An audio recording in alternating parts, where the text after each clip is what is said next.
Casting Call, bienvenue sur le podcast de la rédaction de casting.fr qui révèle ta vraie nature.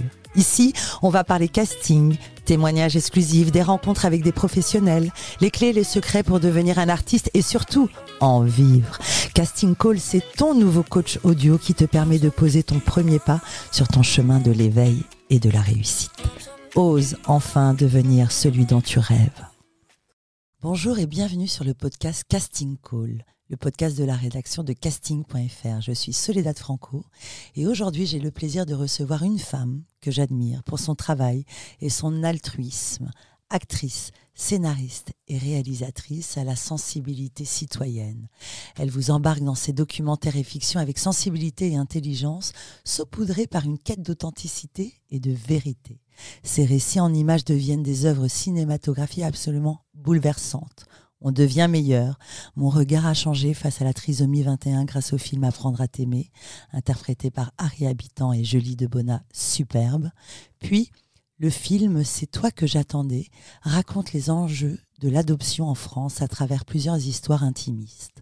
Tant de réalisations à citer. Pour France 2, récemment, elle réalise une fiction autour d'une enquête policière avec disparition inquiétante, jouée par Julie Gaillet. Et ce 31 mai sera à l'affiche son prochain film documentaire qui parle d'une maladie qu'on connaît peu, la maladie de Charcot, avec Invincible été au Grand Rex. Une ode à la vie, une mise en lumière à propos de cette maladie. Stéphanie Penonka, bonjour et bienvenue. Bonjour, merci de m'accueillir. La devise de ce podcast est « Ose devenir l'artiste dont tu rêves ». Aujourd'hui, te sens-tu à ta place en tant que réalisatrice ? Je me sens à ma place maintenant dans cette vocation-là, dans cette fonction-là. Ce qui est intéressant dans nos métiers, c'est que nos carrières sont étonnantes. Ce sont de longs chemins. Moi, je ne pensais pas un jour pouvoir réaliser des films pour le cinéma, pour la télévision. Je ne pensais pas du tout. Mais voilà, c'est les surprises de l'intermittence, c'est les chemins curieux de nos métiers. C'est en ça, je le dis souvent à des comédiens ou à des apprentis réalisateurs ou à des intermittents, c'est que c'est un métier qui a beaucoup d'imagination, qui nous surprend, qui nous accompagne, souvent nous invite dans des chemins de traverse qu'on ne veut pas forcément prendre, mais finalement qui sont plaisants et il faut se laisser faire. Voilà. Une carrière, c'est long. Tes débuts sont étonnants. Tu as été chroniqueuse. Oui. Tu as même travaillé sur la Starac. Ouais. Raconte-nous. Moi, je viens du théâtre à la base. J'ai fait le Conservatoire national de Toulon, qui est un conservatoire national. Et donc, je vivais dans le Var. Et après, je suis montée à Paris, comme beaucoup d'entre nous.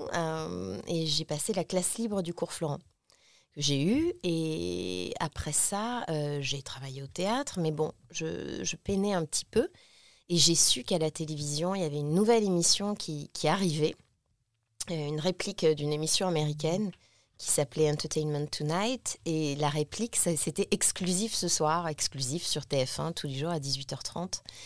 Et j'ai passé le casting, j'ai été prise avec Jonathan Lambert, qu'on voit beaucoup au cinéma ou au théâtre maintenant, et Jenny Godula. Et voilà, nous étions tous les trois chroniqueurs. Et puis à partir de là, j'ai pu apprendre un métier, puisque j'ai appris à réaliser des sujets, à me mettre en scène comme chroniqueuse. Et après ça, on m'a confié des animations un peu très ludiques, un peu spectaculaires. Je me souviens avoir fait des fêtes de la musique dans les arènes de Béziers, que des trucs en direct, des gros Barnum, le concert de Johnny Hallyday, le passage à l'an 2000 sur les Champs-Élysées. C'était absolument grisant. Et effectivement, oui, il y a eu la première édition de la Starac avec Nikos, que j'ai revu il y a peu et on se souvenait de ça. Donc c'était assez fou. Mais les années télé, ça a été des années formidables parce que quand vous devez rendre tous les jours un sujet de 3 minutes, donc le réaliser, le monter, le post-produire et le diffuser immédiatement dans la journée, on apprend vraiment un métier. Ça t'a appris le métier de journaliste. Voilà, et de réalisatrice aussi. Et ça, c'était fabuleux parce je crois qu'on partait, c'était une quotidienne, donc il y avait des sujets tous les jours. Je crois avoir fait le tour du monde avec cette émission. Puis j'ai travaillé avec des gens qui sont toujours très actifs. C'est ça aussi qu'il faut dire aux intermittents ou à ceux qui font le métier, les très jeunes. Fabriquez-vous une famille jeune, parce que cette famille vous suivra toute la vie. on retrouve toujours les mêmes, c'est fou. Parce que regarde, moi j'ai débuté avec Alexia Laroche-Joubert il y a 27 ans sur une émission qui s'appelait Les Français sont comme ça, où elle m'avait castée. Et on s'est retrouvés sur Exclusif, on s'est retrouvés sur des tas d'émissions de TF1, comme Toutes les chansons d'une histoire, ou Certaines fureurs, ou Drôle de planète. On s'est retrouvés sur des tas d'émissions. Et puis là, probablement, elle va me produire pour un sujet qui nous tient à cœur sur le handicap. Donc en fait, les gens que vous avez là dans vos vies, même les acteurs, je vois les acteurs qui étaient avec moi au cours Florent, je les revois toujours. C'est ça qui est fou. C'est que voilà, c'est une famille dans les écoles ou dans les agences ou dans vos clubs, vos assos, il faut être très entouré, il faut altériser, les autres acteurs ne seront jamais vos ennemis. Voilà, il faut se créer une famille et ces gens-là, on les retrouve toujours. C'est ça qui est merveilleux. Et mettre un pied dans la famille en se formant. Voilà. Et comment es-tu arrivée à la réalisation ? À ce moment-là, quand tu étais à la télé, tu rêvais de quoi ? Alors moi, j'aimais faire la comédienne, j'aimais faire rire, j'aimais qu'on me trouve drôle, qu'on me trouve pertinente, j'aimais aller interviewer, je sais pas moi, les champions du monde de foot, tous les artistes. Puis on avait des gros artistes sur cette émission, des gros artistes internationaux. Moi, je me souviens d'avoir interviewé Maria Carey, Pavarotti, des trucs énormes, vraiment. Et Robbie Williams, des trucs assez dingues, et des Français avec les gens de l'époque, les Belmondo, les Delon, voilà, c'était fou. Je me souviens d'avoir croisé Prince, c'était dingue, et j'aimais me mettre en scène. Voilà, j'aimais faire rire, j'aimais plaire, j'aimais qu'on me trouve dynamique. Puis très vite, je me suis rendu compte que le rapport à l'image et au physique, c'était quelque chose qui me gênait beaucoup. Parce que quand je suis en plateau, j'étais très volubile. J'avais besoin de parler, de faire des mouvements. Je faisais des phrases de 50 000 kilomètres. J'ai essayé d'être concise avec le temps. Mais donc, j'étais souvent une fille hors norme parce que je prenais beaucoup de place. Et je me suis rendu compte que de me regarder, ça me gênait. Je me souviens avoir beaucoup demandé à ma mère comment j'étais, comment tu m'as trouvée. J'avais un rapport avec mon enveloppe physique où j'étais hyper exigeante et hyper dans le doute, comme toute nana de 25-30 ans. Et ça ne me plaisait pas, cette position-là. Donc très vite, je trouvais que c'était une terre très stérile pour moi de jouer la comédie ou de me regarder. Et en fait, je ne pensais pas du tout réaliser. Je réalisais ces chroniques pour la télévision. Et puis après, il y a eu d'autres émissions avec Valérie Benaïm, notamment. On faisait une quotidienne sur France 3 qui s'appelait « Tous les Français sont comme... » Non. Ça s'appelait comment déjà ? Jules et les filles. Après, j'ai fait le morning sur M6. Voilà, mais ça a duré de nombreuses années. Oui, de nombreuses années. Mais j'ai vu que le rapport au physique et à l'image me gênait. J'avais envie de plus. Je trouvais que... sens. Voilà, j'avais envie de sens, mais c'est surtout une rencontre. J'ai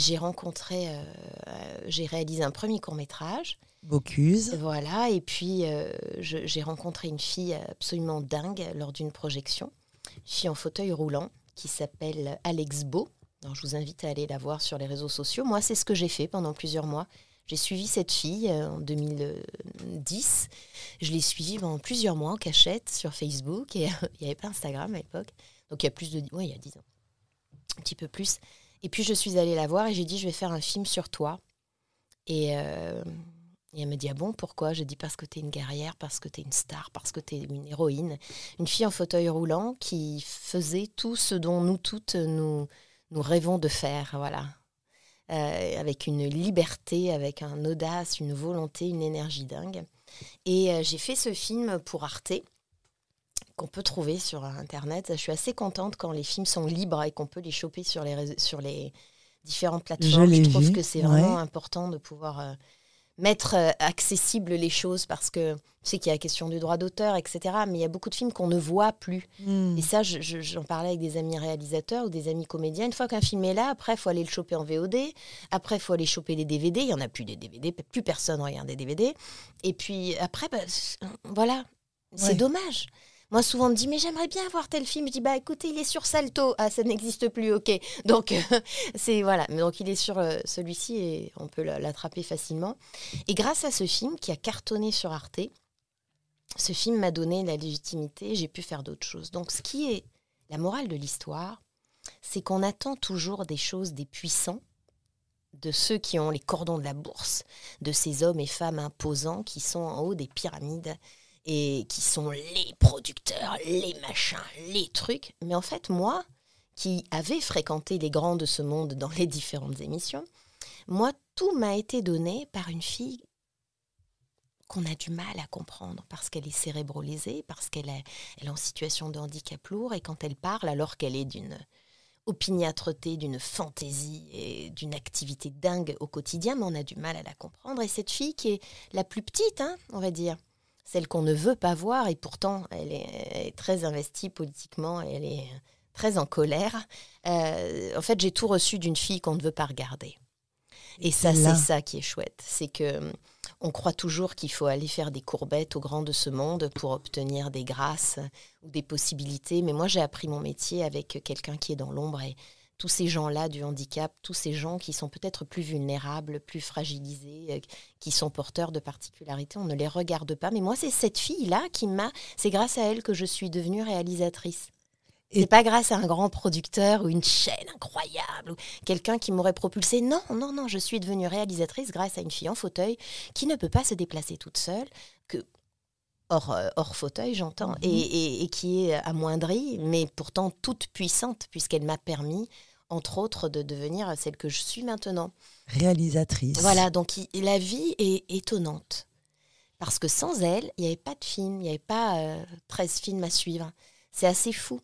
Il faut pouvoir saisir des enseignements, des choses. C'est que, surtout pour les comédiens, et je dis souvent ça parce que je sais que c'est ton cœur de cible et ce sont eux qui te suivent depuis tellement d'années, tous ceux qui sont en désir de prospérer, de donner du sens à leur vie et de faire ce métier correctement, il ne faut rien négliger. Il ne faut pas se tromper de cible. Et souvent, la vie... je me souviens avoir un grand moment de doute dans ma carrière, notamment par rapport à la maternité, quand vous vous mettez entre parenthèses longtemps. Je me disais, j'ai été comédienne, j'ai été animatrice, je vais faire quoi maintenant ? Et j'ai eu quelques mois de doute et j'ai reçu miraculeusement un bouquin de développement personnel à la con, pardon pour la vulgarité, américain, qui s'appelait, alors peut-être on peut trouver ça... je ne me rappelle plus très bien, je ne sais pas si on a du réseau ici, c'était l'histoire d'une petite souris qui va chercher du fromage. Where is my cheese, quelque chose comme ça. Je crois que si on tape fromage, souris, développement personnel, bouquin américain, on trouve. C'est très sommaire, je me souviens l'avoir lu et je me suis dit, mon Dieu, mais quelle anarie, mais il n'y a que les ricains pour partir sur des trucs schématisés, tellement moralisateurs, tellement... Mais figurez-vous que ça a été salvateur pour moi parce que en fait, dans ce bouquin, il nous est dit, on est habitué à faire un chemin pour aller chercher notre fromage. Notre fromage, c'est notre Graal, notre travail, notre activité, notre rêve. Donc la souris fait ce chemin toujours pour aller chercher son bout de fromage dans ce labyrinthe-là. Puis un jour, il n'y a plus de fromage au bout du labyrinthe. Mais la pauvre souris continue à aller chercher, toujours dans le même sens. C'est l'acteur. Par exemple, il va toujours aller chercher dans cette niche-là parce qu'il veut faire telle série ou il veut être sur scène, machin. Mais il y a plein d'autres chemins. Qu'est-ce qu'on nous conseille qui seront source d'épanouissement. Voilà, allez chercher à côté. Ça ne marche pas, ça bloque. Tenez bon, persistez, mais allez chercher à côté. Il y a tellement d'autres moyens de se réaliser artistiquement et de revenir après peut-être à la comédie ou à la réalisation. Mais voilà, n'ayez pas peur des chemins de traverse parce que ces chemins-là vont vous remplir, vous renforcer, vont vous aider à trouver votre personnalité, votre identité. Et après, allez, si vous y tenez encore, vous retournerez dans ce coin-là pour voir s'il y a du fromage. Et ça a été fou. Et il faut être attentif aux signes de la vie. Je me souviens d'une copine animatrice un peu dure avec moi, avec laquelle j'avais beaucoup travaillé. J'étais son second couteau. Vous savez, vous êtes souvent les seconds couteaux de certaines animatrices. Et moi, j'étais son second couteau et on s'est retrouvés, une quinzaine d'années plus tard, où j'étais, moi, en recherche de celle que je voulais être. Donc en pleine lecture du fromage. Et dans une soirée où j'étais dans des gros questionnements, à table, elle me dit « Mais tu sais, toi, il faut que tu crées. Parce que créer est salvateur, créer est thérapeutique. Fabrique, imagine, transforme. Fabrique, n'attends pas qu'on vienne te donner. Parce qu'on ne te donnera pas. n'attends pas. Parce que moi, là, tu avais arrêté la télé ? Oui, j'attendais qu'on me propose. J'étais tellement formidable parce que nous tous, on a certaines images de nous. Je me disais, on va me proposer un truc. On va me proposer de faire une émission, on va me proposer un rôle, on va me proposer un truc, de chroniquer tel truc, etc. Et puis, elle m'a dit ça, et là, je me suis mis à écrire. Mais ce qui est curieux, c'est que nous, les filles, on a ce souci de légitimité. Donc, nos fameuses pensées limitantes. Voilà. Et j'ai commencé à écrire pour les enfants. Alors, c'est pas péjoratif du tout, mais rendez-vous compte du nombre de femmes qui écrivent pour les enfants. Qu'est-ce que tu écrivais ? J'écrivais des ateliers de développement, de théâtre. J'essayais d'écrire une petite pièce qu'éventuellement j'aurais pu jouer dans tel tout petit théâtre de 15 places, passage de la bonne graine. Enfin, tu vois. C'est réconfortant de t'entendre parce qu'on se rend compte qu'on est... On est tous pareils. Et je m'étais dit, je ferai d'ombre à personne. Et puis, je voulais pas, quand on est acteur, on a du mal à se dire, moi, maintenant, les nouvelles générations... Mais on est limité. On se dit, je vais pas écrire un film, c'est ridicule, je sais pas faire. Je vais pas tourner ça. Mais moi, je te parle d'un temps où il n'y avait pas de réseaux sociaux. Maintenant, tout le monde s'empare d'un téléphone et fait une émission, et fait un court-métrage, et fait un film. Moi, à mon époque, il y avait rien.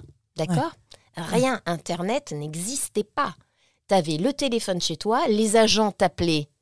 On était tous en coloc à l'époque. Les agents t'appelaient, laissaient un... Non, tu n'avais pas d'agent. Les gens t'appelaient éventuellement, les casting directeurs. Les directeurs de casting auxquels tu avais envoyé des photos en 13-18, tu noir et blanc, restais chez toi avec pour ton pas CV, rater l'appel. Voilà. Et puis, on t'envoyait éventuellement, on te déposait un message sur la boîte... sur le vocal du répondeur. Et puis, si jamais tu avais un casting, c'était waouh. Tandis que maintenant, il y a des supports, dont vous, il y a des supports extraordinaires qui nous permettent d'être au fait de ce qui se passe ou pas. Nous, c'était le film français. Regardez quels étaient les films en préparation. Alors, souvent, les infos étaient erronées. Les films étaient tournés depuis bien longtemps ou en post-prod. Mais il y avait moins de comédiens également. Et il y moins avait d'artistes. Moins de comédiens, voilà. Parce que c'était marginalisé. Faire ça, c'était ta famille te disait quoi ? Mais non, il faut un vrai métier. Tandis que maintenant, avec tout... les radios crochets, le nombre de films, tous les supports qu'il y a eu depuis. Enfin, c'est ouf. Toutes ces émissions où on te promet de devenir l'artiste que tu as toujours rêvé d'être, etc. Donc, il y a quand même une volonté de stimuler les gens et de valoriser cette industrie-là, qui est une vraie industrie, qui est quand même une industrie spectaculaire, qui génère énormément d'argent. Malgré tout, il faut le dire. On est quand même, je crois, aussi important que le secteur automobile. On est d'accord. Voilà, donc c'est vrai que c'est bien qu'on ait, comment dirais-je, valorisé ces fonctions et ces emplois-là. Mais et à ce moment-là, tu avais déjà réalisé ou pas ? Non. Voilà, je me suis dit, je vais écrire pour les enfants. Et puis, il y a eu la rencontre avec Alex. Et donc, j'ai écrit pour les très grands. Et très vite, je me suis rendu compte que j'étais bien dans ce monde-là, le monde de la vulnérabilité, de la fragilité, de la différence. J'étais bien et j'ai compris que l'énergie que j'avais, il fallait que je la mette au service de ceux qui n'ont pas moins d'énergie, qui en ont tout autant, même plus que moi, mais ceux qu'on ne veut pas voir, qu'on ne veut pas entendre. Et j'ai trouvé plaisir et joie à écrire et à créer dans cet univers. Et puis voilà, après, j'ai eu envie de raconter la vie de ma sœur qui est moine dans un monastère en Israël. Après, j'ai eu envie d'adapter un roman pour le cinéma avec Déborah François et Benjamin Biolay, du regretté Jean Telet. Ça a été une expérience spectaculaire. Ça a été des joutes, des passes d'armes, des luttes incroyables pour faire ce premier long métrage. Et j'invite tout le monde à ne jamais baisser les bras. Tous ceux qui ont la prétention, l'envie, les velléités, le rêve d'écrire un film, il faut le faire. Il faut le faire parce que c'est l'aventure d'une vie. Moi, je me souviens, j'avais fait des documentaires donc, pour la télévision, pour Arte. Puis j'ai décidé de faire ce film pour le cinéma, que personne ne voulait produire, évidemment, puisque ça, c'est un peu ma carte de visite. Je me démerde souvent toute seule. Mais voilà, c'est la preuve qu'on peut y arriver. Et on a fait ce film avec très peu de moyens. Et puis, on n'arrivait pas à le financer. Ça, c'est pour la jolie histoire. On n'arrivait pas à le financer du tout. Et on a arrêté. Et puis, un jour, il y a un agent qui était très malheureux que sa film comédienne s'arrête. Alors ne là, joue tu pas dans parles le film du de Fleur de tonnerre. Fleur de tonnerre, voilà. Et puis c'est Un Danny film Boone, en plus qui historique, nécessitait beaucoup de moyens. Parce mais que on l'a fait avec très peu de moyens. des costumes d'époque, il fallait quand même... Voilà. Tu te lançais dans un sacré C'est un pari. gros barnum, voilà. Mais avec les bonnes volontés, parce que dans nos métiers, nous sommes des artisans et des artistes. Et on aime magnifier, sublimer, créer, rendre possible l'impossible. Voilà, notre industrie, notre métier, c'est rendre possible l'impossible, vraiment. Et c'est Danny Boone qui a sauvé le film. C'était assez fou parce qu'il a su par son agent que ce film n'allait pas se faire et il a mis l'argent manquant. Et on a pu faire ce film grâce à lui. Alors lui, il sortait radin, je crois, ou raide dingue, je me rappelle plus. Ouais. Et alors, chaque fois qu'il faisait un plateau, que ce soit quotidien ou les grosses émissions qu'il faisait, on lui disait, alors, mais il paraît que vous sauvez des films d'auteur, mais c'est génial, bravo. Incroyable. Et alors lui était là, bah oui.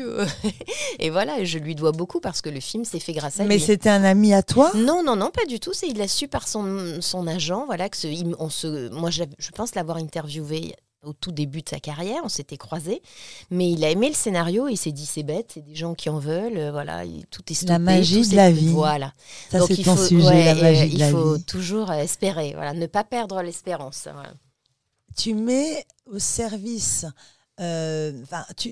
ton intention et ce qui te fait vibrer, c'est que tes réalisations soient au service de messages et l'handicap, la maladie. On va évidemment parler tout de suite de Invincible été, qui sera le 31 mai au Rex pour sa première diffusion. Ouais. Il s'agit d'une rencontre avec Olivier Gouat. On va parler de la maladie peu connue, Charcot. Je ne la connaissais pas. Raconte-nous. Alors moi, j'étais en train de finir un film pour M6 sur le cancer du sein qui s'appelle Le souffle du dragon. Et des producteurs de chez Media One m'appellent et me disent « Écoute, on a pensé à toi pour un projet. Est-ce que tu peux venir sur la maladie de Charcot ? Est-ce que tu peux venir ?» Je dis « Écoutez, non, je sors là... du handicap, je viens de finir un film. Avant ça, j'ai eu l'adoption avec des enfants nés sous X. Je vais finir le cancer du sein, ça va être un peu lourd pour moi. Oui, parce qu'il faut que tu nous expliques et que tu nous racontes, parce que lorsque j'ai vu ce film Apprendre à t'aimer, j'ai vraiment enquêté sur toi et j'ai découvert comment tu travailles. Tu travailles en immersion, tu fais pas semblant. Non. Tu enquêtes, tu recherches, tu cherches à comprendre. Donc en fait, c'est une de mes questions qui viendra plus tard par rapport à comment tu sors de ces tournages. Donc là, effectivement, je comprends. Tu voulais pas te remettre. Je voulais pas y aller. Je voulais pas y aller. Et puis quand on fait du documentaire, comme le film que j'avais sorti quelques mois avant au cinéma sur l'adoption, on est 3. C'est long. Ça dure une année, on tourne 3-4 jours par mois, il faut préparer, c'est des sujets qui ne vous laissent pas indemnes. Écoute, tu en parles, j'ai des frissons, parce que ce film aussi, je l'ai vu, et j'ai souvenir de cette jeune maman, voilà, moi je vais me mettre à pleurer, qui a son enfant et qui, la première nuit, dort dans le lit, mais je vais vraiment pleurer. C'est-à-dire que tu as ce talent pour nous raconter des histoires avec ta caméra, tes travelling, tes machins, qui nous emportent. Donc, je t'ai coupé. Pardon. Non, mais je t'en prie. Mais j'essaie juste de montrer ce que je vois. Ouais. Voilà. Et justement, ce dont tu parles là, c'était fou. Parce qu'on allait en Angleterre filmer une femme qui, à l'âge de 16 ans, elle avait 45 ans, là, à l'âge de 16 ans, avait accouché toute seule. Dans sa baignoire, avait coupé le cordon dans sa cuisine et s'est retrouvée avec un petit bébé. C'était la première fois qu'elle avait une relation sexuelle. Elle était tombée enceinte. Et puis ses parents lui ont dit « Mais tu vas pas le garder, c'est pas raisonnable. » Et cet enfant a été confié à l'adoption. Et toute sa vie, cette maman l'a cherché. Et voilà. Et dans le film, nous faisons la recherche avec elle et nous l'avons retrouvée. Donc dans ce film-là, c'est toi que j'attendais. Donc c'est très impactant de vivre. Oui. Ces cœur à cœur là, cette intimité là. Donc Charcot, là tu t'es dit non, Charcot, j'y vais pas. J'ai écouté Charcot, j'ai compris que l'espérance de vie du protagoniste du film, si tant est que je le fasse, c'était un monsieur qui était condamné parce que c'est une maladie qui est incurable, c'est la plus rare des maladies rares. C'est le dernier diagnostic posé. Avant, on cherche un tas de trucs. tellement on a peur de se dire c'est Charcot. La SLA, la maladie de Charcot, donc plus communément appelée maladie de Charcot. Et donc je vais chez Media One pour, par correction, rencontrer le producteur qui me proposait. Et je vois rentrer Olivier Goire. Et là, je le vois, sa stature, son regard, sa façon de se déplacer, son élégance. Quelqu'un qui a beaucoup de grâce, beaucoup de dignité. Il me regarde et il sourit. Et là, j'ai dit bah. Comment ne pas tomber amoureuse?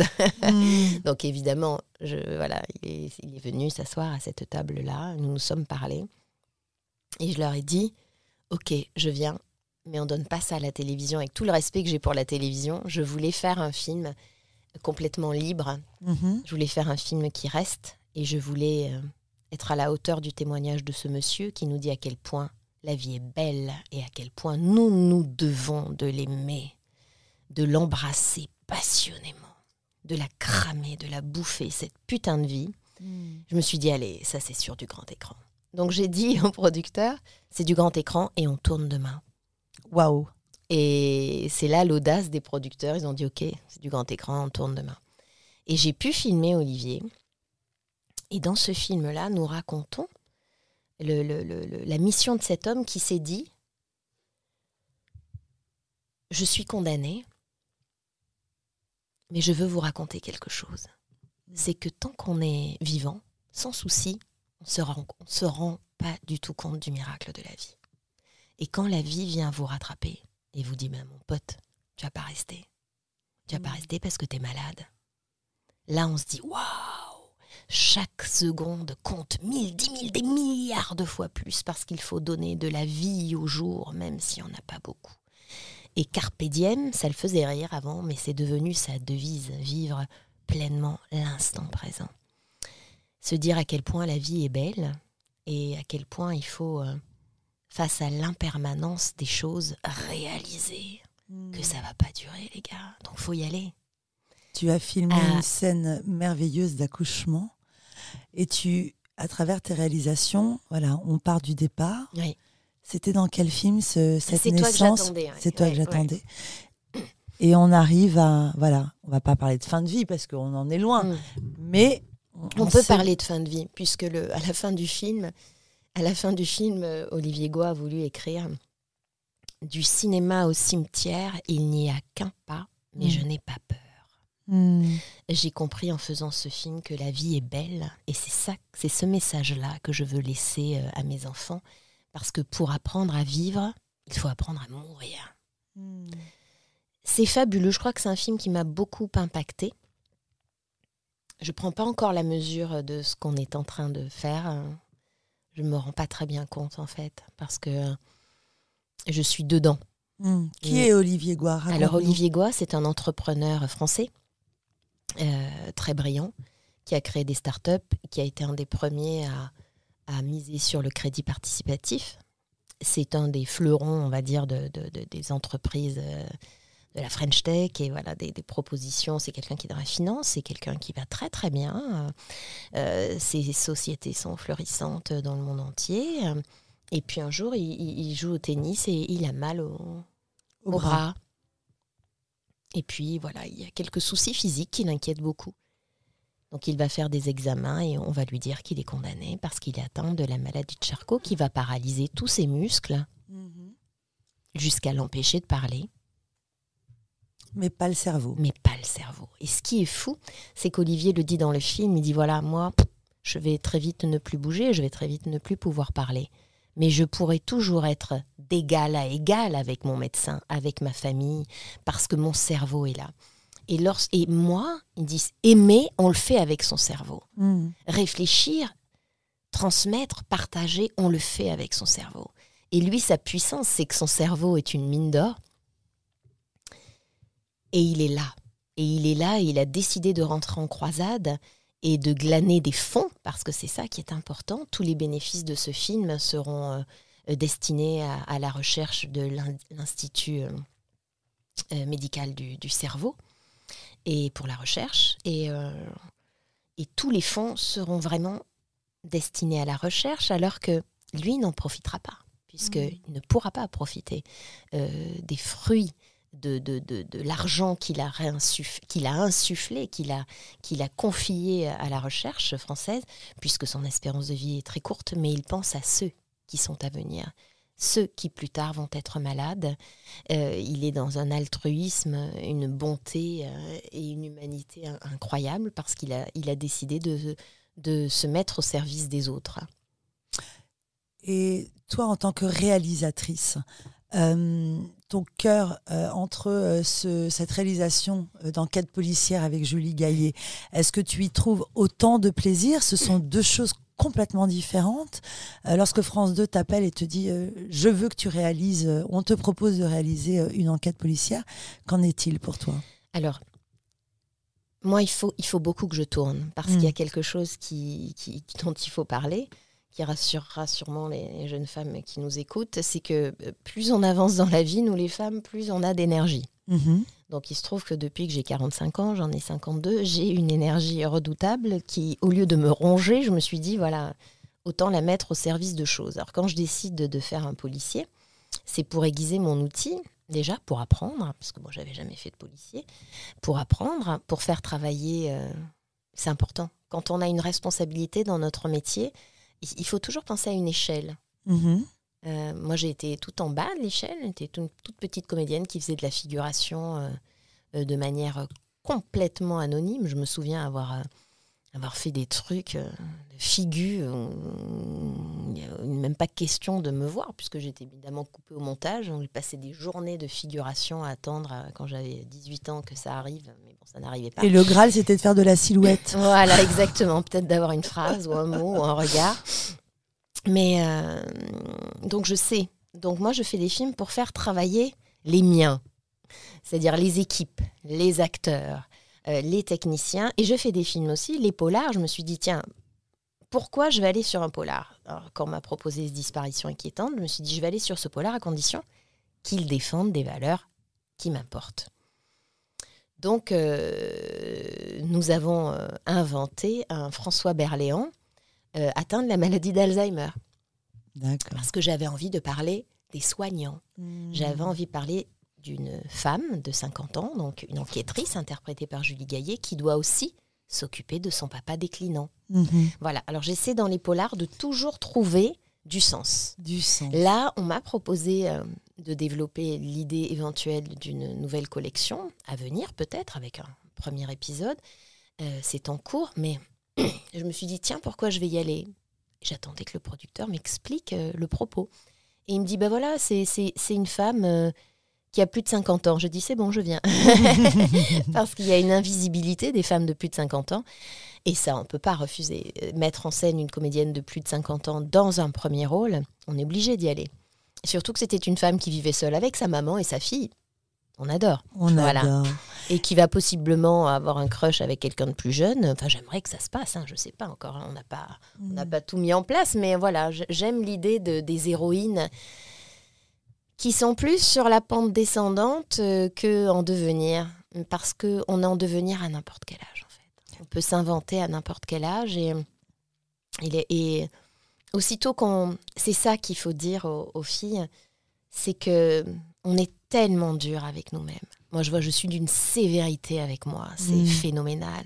On se regarde, on se trouve moche, on se trouve vieille, on se trouve grosse. On se scrute. On se scrute. Mais dites-vous que votre œil est votre pire ennemi. Parce qu'aussitôt qu'on est naturelle, vivante, habitée, avec de la simplicité dans le cœur, voilà, personne ne nous voit comme nous nous voyons. C'est sûr. D'accord? Donc, relax, quoi. Moi, je vois des comédiennes qui se font du mal. Je vois à quel point, moi, en tant que comédienne, animatrice, chroniqueuse, je vois ce que je me suis infligée physiquement, dans l'hygiène de vie, dans les régimes, dans le rapport au corps. Mais je pense qu'on n'est jamais aussi belle que quand on est libre et en paix avec soi-même. Et voilà. En paix avec soi-même. Je crois que l'histoire d'une vie, c'est l'histoire d'une réconciliation, à enfin s'accepter tel qu'on est et à être soi-même, à être, voilà, sans jouer. Nos métiers, c'est des métiers de jeu, c'est des métiers de désir. Quand on est comédienne, Parce qu'après, la vie d'une réalisatrice, elle est sensiblement la même qu'une comédienne. Et toi, en tant que réalisatrice, le désir. Il faut être dans le désir de l'autre. Quand on est comédienne, il faut être dans le désir de l'autre. Et quand on est réalisatrice, il faut être dans le désir de l'autre. Il faut qu'il y ait une prod ait envie de vous, qu'une chaîne ait envie de vous. Tout ça est très compliqué, sachant qu'on ne prête qu'aux riches. Donc, on ne fait travailler que les comédiens qui travaillent déjà. Alors, j'allais te demander justement, et voilà, c'est ça le truc. Est-ce que tu interviens sur le choix de tes comédiens ? Julie Debona, dans Apprendre à t'aimer, est exceptionnelle. Elle est, Je l'ai choisie sur Instagram, sur une photo avec son fils. Voilà. Ouais. J'essaie... Et aujourd'hui, elle a un succès fou. Voilà. J'essaie de toujours faire travailler des gens qui n'ont pas tribune. Voilà, ou qui ne sont pas... Mais c'est une industrie où on ne prête qu'aux riches, où les diffuseurs ont besoin d'être rassurés, avec des têtes d'affiche. Mais j'essaie toujours, moi, que ce soit dans Le Souffle du Dragon, ou dans Apprendre à t'aimer, ou dans J'irai au bout de mes rêves, ou là, dans ce polar, j'essaie toujours de donner la chance. Donner la chance. Parce que moi, j'ai bien aimé quand on me l'a donné. Et j'essaie toujours de donner la chance. Donc, j'essaie toujours d'avoir du gros cast pour derrière arriver avec des gens en disant « Non, elle va venir ». Et on me dit « Encore elle ?» Je dis « Bah ouais, moi j'aime bien montrer des filles de plus d'un certain âge. » Et donc, tu fais appel à des directeurs de casting ? Alors, moi j'ai beaucoup souffert du casting. Parce que c'était l'époque où il n'y en avait pas beaucoup. Donc j'ai 52 ans, quand je suis arrivée à Paris, j'en avais 22. C'est l'époque du casting sauvage, c'est l'époque des directeurs de casting qui allaient aussi dans les cours. Et puis c'était des espèces de gars ou de nénettes indétrônables. Il n'y en avait vraiment pas beaucoup à Paris. Maintenant, il y a énormément de casting, mais c'était les vieux de la vieille qui avaient une idée bien précise. Et moi, j'étais toujours too much. Ouais. Alors maintenant, le too much est devenu une valeur. Parce que les castings ne travaillent plus pareil. Mais moi, je débordais. Je surjouais, je débordais tout. J'étais en feu, sans arrêt. Donc, évidemment, tu as peur. Parce que c'est ce que je dis aux acteurs. Je dis, ne vous vendez pas. Ne vous vendez pas. Moi, quand j'arrivais en casting, il fallait que je prouve que je savais faire ça, que je pouvais faire ça, que j'allais faire ça. Ne vous vendez pas. Tu sais pourquoi ? Parce qu'en fait... tout repose sur le désir et la projection que le casting director va faire sur toi. Ou ce que tu vas générer chez le réalisateur ou le producteur. Donc, il n'y a qu'un truc, c'est vendez du rêve, les gars. Des fois, il ne faut pas parler. Laissez-vous regarder. Et ça, c'est Annie Gregorio qui m'a complètement éclairée sur ça un jour. Annie Gregorio, qui est dans tous mes films. Et avec laquelle j'ai eu la chance de jouer quand j'avais 18 ans. Donc quand je vous parle de famille, ça a vraiment du sens. J'étais au théâtre Sylvia Montfort dans une pièce qui s'appelait Samedi, dimanche et lundi, avec Steve Suissa et Stéphane Guérin. Pour vous dire, c'est toujours les mêmes après. Hein. Et puis Annie Gregorio qui jouait. Alors il y avait Raymond Gérôme, il y avait des tas d'acteurs très prestigieux. C'était Jean-François Balmer, Françoise Petit qui mettait la pièce en scène. Françoise Petit. Et Annie jouait avec moi, j'avais 18 ans. Et maintenant, je suis réalisatrice, elle est dans tous mes films. Je peux pas faire sans elle, c'est pas possible. Et Annie m'a dit un jour, moi quand j'allais au casting, je voulais montrer que j'étais brillante, que j'étais si, que j'étais drôle, que j'avais de la personnalité, machin. Mais j'ai compris beaucoup plus tard qu'il faut se laisser regarder pour que l'autre, le casting, projette son désir et imagine. Imagine que possiblement tu peux jouer dans une série historique, possiblement tu peux faire tu peux être une fille des rues, possiblement tu peux être une toxicomane, une grande bourgeoise. Laisse-les rêver, imagine. Mais moi, on ne m'avait pas dit ça quand j'étais jeune. Donc je suis toujours arrivée en force en casting, toujours. Et je voulais me vendre, mais le rôle d'un acteur, c'est pas de se vendre. Laissez-vous regarder. Et permettez au directeur de casting d'envisager, d'imaginer ce que vous pourriez devenir. Exactement, c'est ça qui est hyper important. Parce qu'ils savent. Alors, c'est des métiers... Ce qui est dégueulasse, en fait, c'est des métiers de désir. Donc, toi, tu vas éveiller le désir chez quelqu'un. Pourquoi ? Parce que peut-être tu vas lui rappeler sa mère. Peut-être tu vas lui rappeler le premier manga sur lequel il a fantasmé. Tu vois ce que je veux dire ? Peut-être tu vas lui rappeler sa copine d'école, meilleure amie, sur laquelle il trichait, machin. Donc, il y a un truc de projection qui est très fort. En fait, on ne prête... Moi, ce qui m'emmerde avec les prods, les chaînes, les diffuseurs, les distributeurs, c'est « Ah ben lui, on va le prendre lui parce que lui a fait ça. » Alors, c'est normal parce qu'il faut des produits d'appel, machin, mais je dis tout le temps au prod, je dis « Allez, ok, d'accord, là, on a 2 gros, 3 lourds. Maintenant, on essaie de se faire plaisir, on donne la chance. » Voilà. Après, il y a beaucoup de monde... Moi, je reçois beaucoup de messages d'acteurs qui me disent « Oui, est-ce que vous pouvez... » Alors, il y a un truc que je veux dire aussi. Laissez-vous regarder, mais surtout, prenez toute la place. Occupez le terrain. C'est un truc de ouf parce que moi, les acteurs, je devrais pas dire ça. Faites des choses. Et surtout, putain, servez-vous des réseaux. Voilà. Pas pour vous filmer au réveil ou au machin, ou filmer votre bouffe, ou filmer vos soirées, ou en mettre vos photos d'acteurs, mais occupez le terrain. Qu'on vous voit en train d'écrire, de rêver, d'imaginer, montrer que vous êtes là et que vous ne comptez pas partir. Moi, je vois souvent les acteurs vers lesquels je vais, c'est curieux, mais ce sont ceux qui m'ont beaucoup écrit.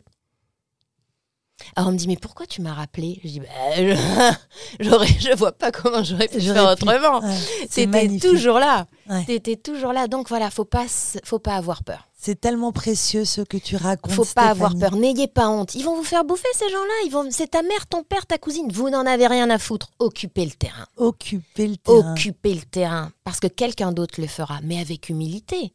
Alors, numéro 1, préparez votre outil. Alors ça, les acteurs maintenant, ils n'aiment pas trop le faire. Certains, les jeunes, ça les fait chier. Je vois. Les outils, tu parles de quoi ? Bande démo, CV, photo ? Oui, mais surtout vous êtes votre premier outil. Oui, la Donc, formation. Hygiène de vie, culture, la culture, lecture, matez du film. Connaissez les réalisateurs. Mais pas que les plateformes. Vraiment, allez chercher des choses, allez à la cinémathèque, allez mater des trucs, même des trucs qui ne vous appartiennent pas, que vous n'aimez pas, qui ne sont pas de l'ordre de votre sensibilité ou univers. Matez. Lisez beaucoup. Votre corps. Préparez-vous, il peut se passer n'importe quoi. On peut vous dire tu viens et tu fais ça, faut pouvoir le faire. Préparez votre corps qui sera votre meilleur ami, qui va vous porter jusqu'à la fin de votre vie d'acteur. Donc préparez, chouchoutez votre corps, vraiment, aiguisez votre verbe. Et voilà, numéro 1, c'est vous. Numéro 2, vous êtes indétrônable. Et si vous avez décidé, ça va marcher. Ça va marcher. C'est obligé. Est-ce que c'est une question de vie ou de mort pour toi ? Moi, j'avais les crocs. Je venais d'un village où j'étais obligée de prendre le bus pour aller à Toulon. Un bus improbable, il y en avait un toutes les 1h30. Ouais. C'est pas un fantasme. Quand tu viens de la garrigue et de la forêt, t'as les crocs. Maintenant, tout le monde a accès à beaucoup de choses avec les réseaux. Mais nous, il n'y avait rien. Donc, ayez les crocs. Dites-vous, tout est possible et ça peut commencer aujourd'hui. Ayez les crocs. Tu avais cette détermination. Ah oui, non mais moi, rien n'aurait pu m'arrêter. Parce qu'au travers tes réalisations, on sent une ultra-sensibilité. C'est ce qui m'a freinée toujours et c'est ce qui me freine encore Alors, à ce jour. Alors, j'allais te poser la question. Oui, comment tu vis ? Parce que d'un côté, tu es paradoxale. D'un côté, tu es cette femme, je me reconnais en toi, femme forte, plein d'idées, qui a envie de transmettre, et on sent que tu t'épanouis quand tu donnes et tu partages. Et après, lorsque ta caméra est au service d'histoire, comment tu te protèges de cette ultra-sensibilité ? Est-ce que tu sors indemne de ces tournages ? Est-ce que ces histoires, Les histoires, ça va. J'arrive à m'en emparer. Mais ma grande sensibilité me joue des tours parce que j'aime pas l'injustice. Et c'est un métier d'injustice. Donc souvent, on dit de moi, oh là là, c'est une grenade dégoupillée, elle est dure, elle est compliquée, etc. Oui, parce que quand on fait un film, c'est grave, c'est important. C'est important.